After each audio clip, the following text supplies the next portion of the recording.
இன்னைக்கு என் சத்தத்தை கேட்கிற ரட்சிக்கப்படாத யாரேன்னு இந்த கேட்டீங்கன்னா, நீங்க கனி கொடுக்கணும்னா ஒன்று நீங்கள் அனுப்பின குமாரனை மதிக்க வேண்டும். கனின்னு ஒன்று இருக்கணும்னா ஒன்று வேரில் நீங்கள் நிலைக்கணும்.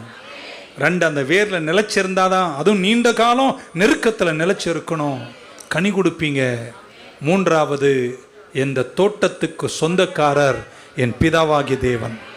அவருக்கு ஒரே ஒரு குமாரன், அந்த குமாரனை இந்த பூமிக்கு அனுப்பினார். எத்தனை பேர் அவரை ஏற்றுக்கொண்டீங்க? எத்தனை பேர் அவரோடு இணைஞ்சு வாழ்வீங்க? விசுவாசியா இல்லையா? கிறிஸ்துவை நீங்கள் பின்பற்ற வேண்டும். விசுவாசியா இருக்கீங்களா? உனக்கு ஒரே ஒரு சாய்ஸ் தான். ஆமென் சொல்ல மாட்டீங்களா? பிதா அனுப்பின திராட்சை செடியில் நீங்கள் நிலைச்சிருக்க வேண்டும். வேற கனி கொடுக்கிற வழியே பைபிள் சொல்லவே இல்லை. அவரே திராட்சை செடி, நீங்கள் கொடியா இருக்கிறீர்கள். அவரில் நிலைச்சிருந்தால் நீங்கள் அதிக கனி கொடுப்பீர்கள்.